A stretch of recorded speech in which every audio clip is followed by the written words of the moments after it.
We will call that is loud, the Benefits and Insurance Committee meeting for September 25th to order.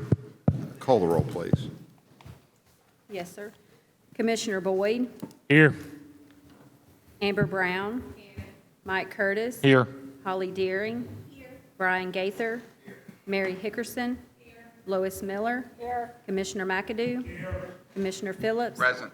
Jennifer Schmidt. Michael Smith. Steve Spence. Sonia Stevenson. Eric Tutobeni.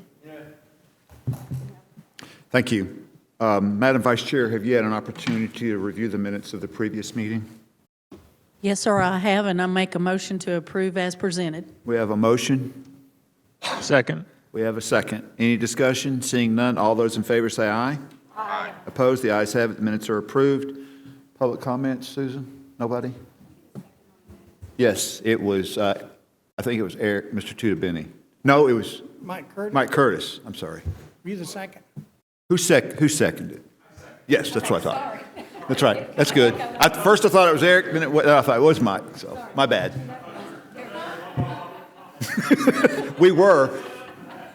My bad. I'm trying to race through this. I'll slow down. Do we have public comments? Okay. We have before us on item 4 the vote for a vice chair. The chair will entertain nominations for a vice chair. Yes. I nominate Mary Hickerson to... Again? Again. We again a second. Boy, that was quick. Mary, what have you done? Are there any other nominations? Seeing none. Nomination cease and Mary be elected by acclamation. Perfect. All those in favor say aye. Aye. Opposed? The ayes have it. Thank you, Chairman Phillips. Number 5, financials. Mr. Elam, you're on deck. Yes, sir. So for the month of August, in revenue, you have $1,879,565. Expenses, $2,887,005. Revenue less expenditures, a negative $1,007,440. Your total for the calendar year is $16,095,631. In revenue, expenditures $19,648,223. Revenue less expenditures a negative $3,552,592. And for the fiscal year, you have in revenue $3,660,851. Expenditures $5,594,706. Revenue less expenditures, $1,933,855. In the 266 fund, you have for the month of August, workers' comp, $1,068.92. OJI, $51,934.27. Or your total for the month of August is $53,003.19.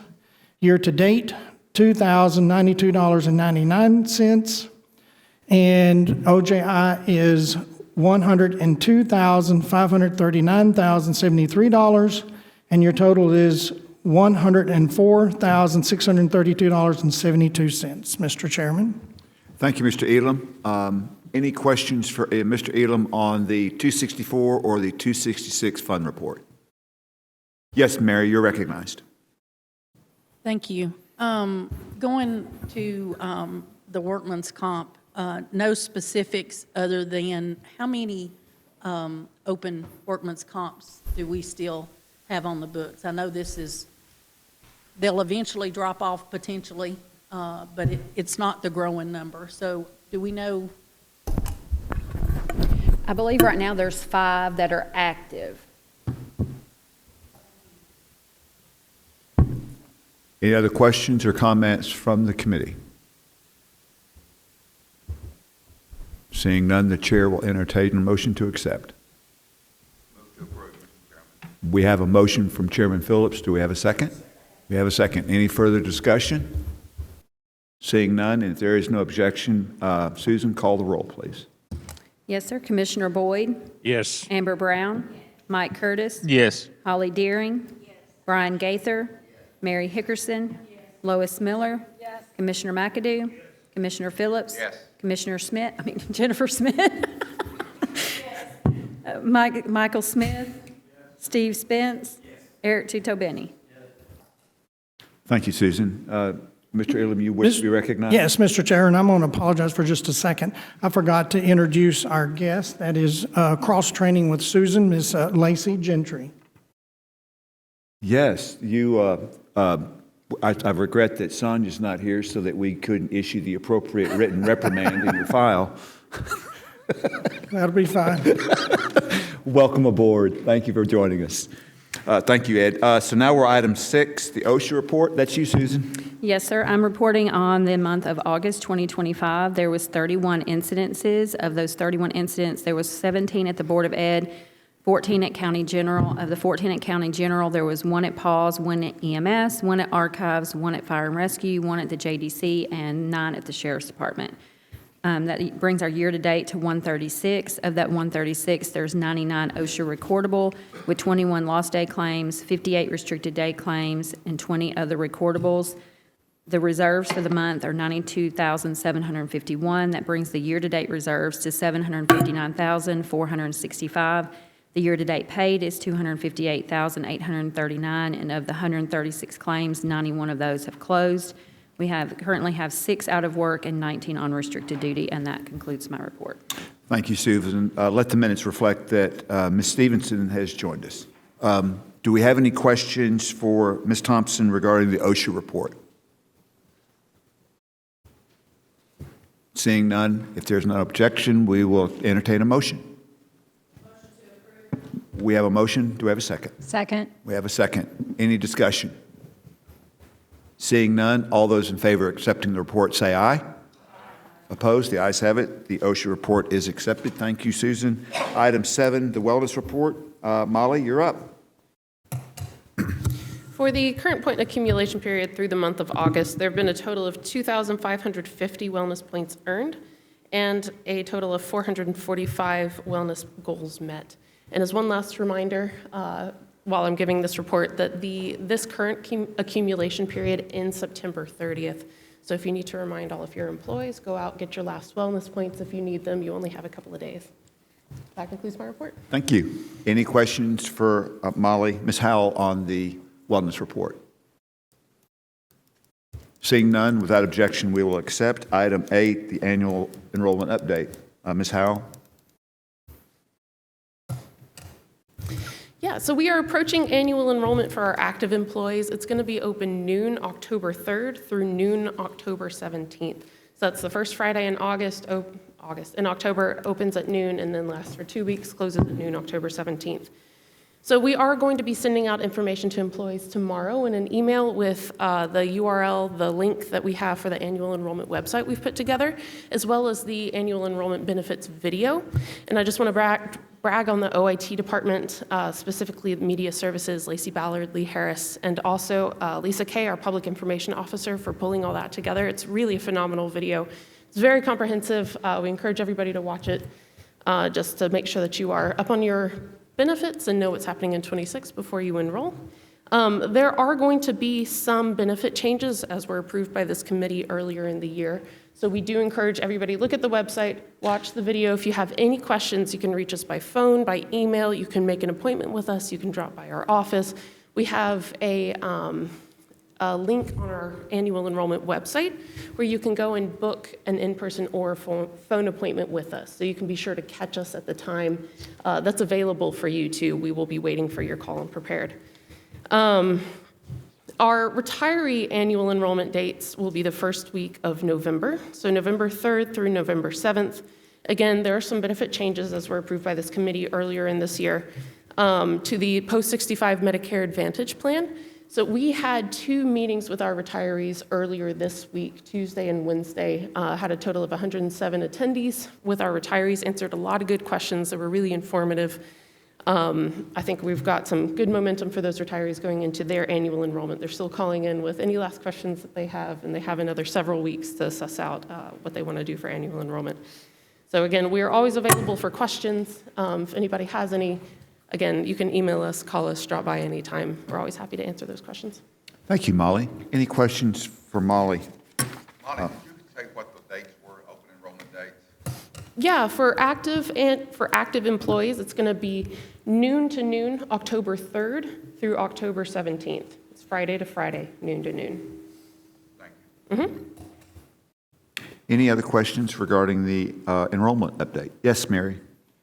Okay, and I apologize if you said it, I totally missed it, but everybody needs to go on and check their stuff, but nobody is penalized, even including the retirees, if they don't go on and do any changes or whatever. It'll roll on the retirees, it'll roll to the new provider, and on the active employees, it'll just roll, and they'll just not know the changes, correct? Yeah, that's a good point. I'm glad you brought that up. For most of our benefits, both for our retirees, yes, that's completely true. If they don't resubmit their forms that we mailed out to them, their benefits that they're enrolled in this year will continue into next year. But if they do want to make any changes, those forms have to be postmarked or emailed back to us by November 7th.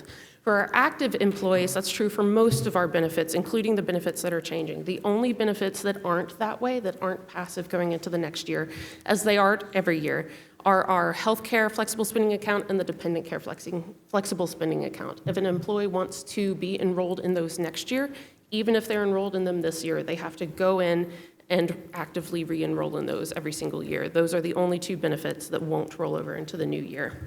And yes, I'm glad you mentioned too, encouraging everybody to go in, even if you don't want to make changes to your benefits, make sure you know who your beneficiaries are for your employer-paid basic life. That'll be going up to $50,000 in 2026. It's always a good idea to make sure that your beneficiaries are up to date. And if you think you have beneficiaries in the system, but you don't, that's always a good catch too. If you need to change your beneficiaries at any time, you can just contact us, email us. We're always happy to do that. You can do that at any point in the year. Sonia, you're recognized. I just wanted to clarify, so are all the voluntary plans that we have still the same as they were last year, or do we get any? I can't remember if we got anybody new. Yeah, so those are some of the benefit changes. I mentioned those passed through this committee earlier this spring when they went out to bid. The ones that are turning over to new carriers will be the accident insurance, critical illness insurance, and life insurance. And then we're making an adjustment to our short-term disability insurance to give employees another option in the waiting period that they can elect. So based on what you just said about if they are happy with the benefits they currently have, so if they had a life insurance, they wouldn't have to go in and select life insurance, it would just roll over to the new provider? Correct, it is still passive. Just wanted to make sure. Mary? It's your ability, though. Okay, every year I always ask, are there booklets being mailed out? Or are we going to have booklets that we have at our disposal to use, especially for the highway department?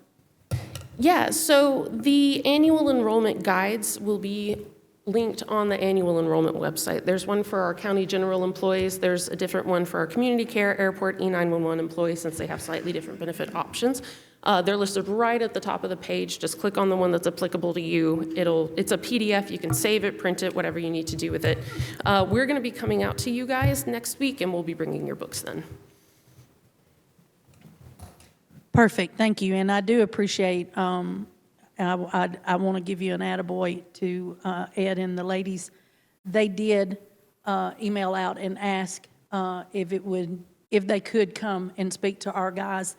And of course, Mr. Brooks is all over it because he wants the guys to be able to, because not all of us, and myself including, is very tech savvy when it comes to the little QR codes and press this link and you're afraid to. So I do appreciate y'all doing that, and we have let our guys know, and matter of fact, when they got their paychecks today, they had a real bright pink, you better show up next Tuesday afternoon. So we do appreciate that. Thank y'all. Awesome, we're happy to. I'm glad you're reminding them. So anything we can do, let us know. Thank you, Mary. Thank you, Molly. Anybody else? Seeing none, if there is no objection, we will accept the report from Molly on the annual enrollment update. We're now to item 9, other business. Ed, I got a couple of things. Typically on the agenda, we have a report from Cigna and from Gallagher, and are they not reporting today? No, well, I do have one thing. Please. under Cigna. Yes, sir. And that is, we did receive communication that LifePoint hospitals, they're under negotiations with LifePoints. We, in the letter, in the email that I received, there is 23 people, and there's 23 people that of disruption. And if you would like for Paul to come up, Mr. Huffman to come up and give us an update, that up to the committee. I'm at the will of the committee. Would, Mr. Huffman, do you mind coming up, please, sir? I'm getting a couple of 3 nods. If you'll come up and introduce yourself, that would be great. Thank you, sir. All right, thank you. Yeah, Paul Huffman with Cigna Healthcare. As a quick update, as Ed mentioned, October 15th is the date that we have on the calendar that LifePoint hospitals would terminate if our negotiations aren't successful. But we sent out customer letters, so the 23 members that Ed mentioned, those 23 people received a letter that let them know that we saw that they used a LifePoint hospital within the last 18 months. The total of those 23 individuals was only like $50,000 in total services. So it's not very large, but we, anytime we have a large hospital system that we're negotiating with that has gotten to that 30-day period before the termination date, which is October 15th, we do send those letters to members. As an update, we are still keeping the lines open for communication and negotiation. However, LifePoint has made demands that we can't agree with, and they have not come off their position yet. So, hopefully we will get that done before October 15th. And once we do, if we are successful, we will send another letter to those 23 members letting them know that we have an agreement. Mr. Tudabini, did you have a question? Yes.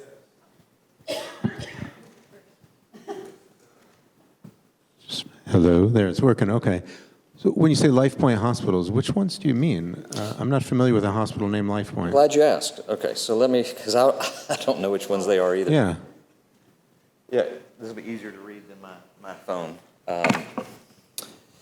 Okay, so you may be familiar with Riverview Regional, Southern Tennessee Regional, and there's like 4 or 5 Southern Tennessee Regional hospitals: Lawrenceburg, Pulaski, Sewanee, Winchester, Regional Medical Center in Athens, Trousdale Medical Center, Surgery Center in Athens, AMG Crockett, AMG Hillsdale. They're mostly Regional. Rural. Yep. They're not like central Yeah. here in Middle Tennessee. Okay. Yeah, I'm familiar with the rural network. Okay. there. Okay.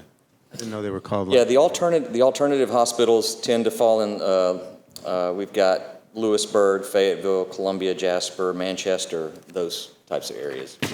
Yeah, it was, oh gosh, what's the big hospital that bought all of them? The Tenova Health System was bought by, what's the Blue Cross? Was it it was Humana, I think, bought the Tenova hospitals, didn't they? I'm not aware. I don't know. You mean the LifePoint?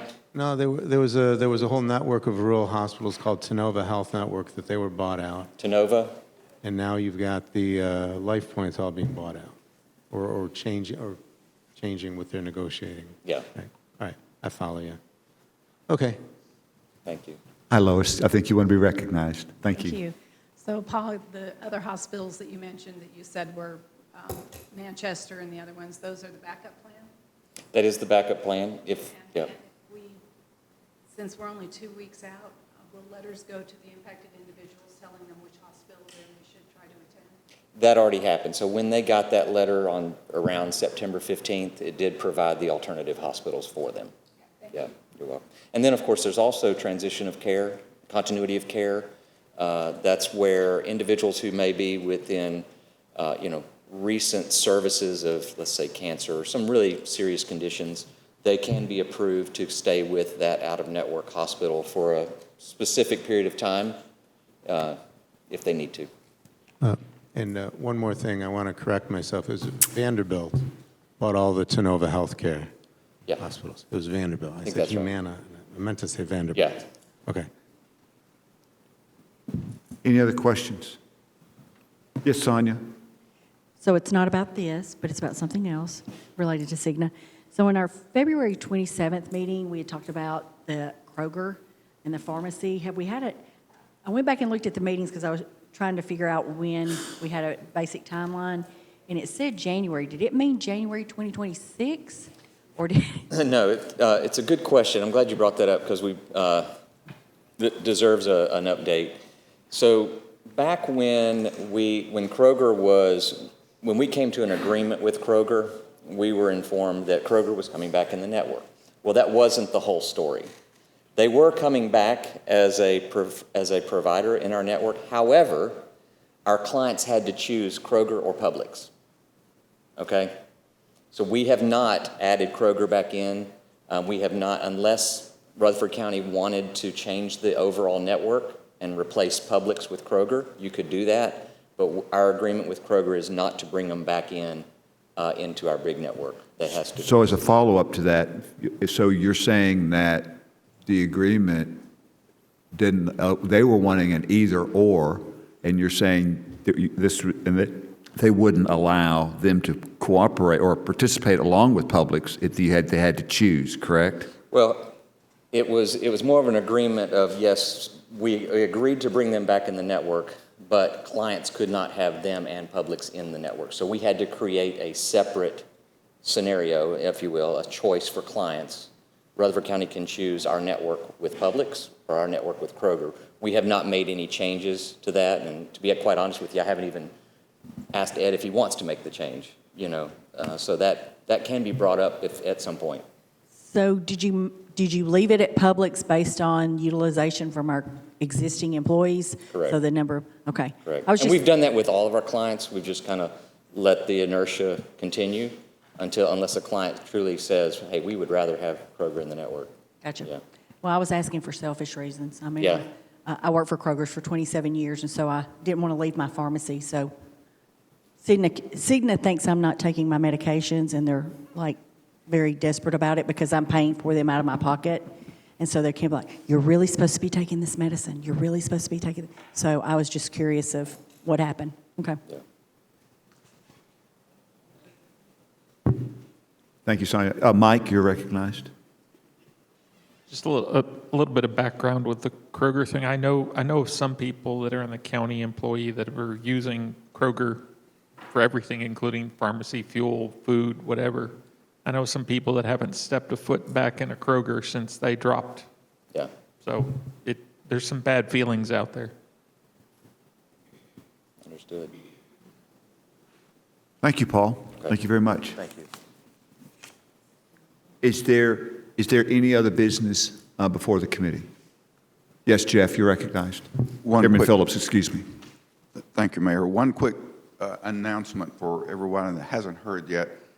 Long-term serving county commissioner and former deputy to the mayor, Steve Sandlin's wife, Tammy, passed away recently, and I believe her services are this evening. If I'm not That is correct. Thank you very much for reminding us of that. And so I would ask that you keep Steve in particular in your prayers, and then just lift the whole family up. It's always a tough time.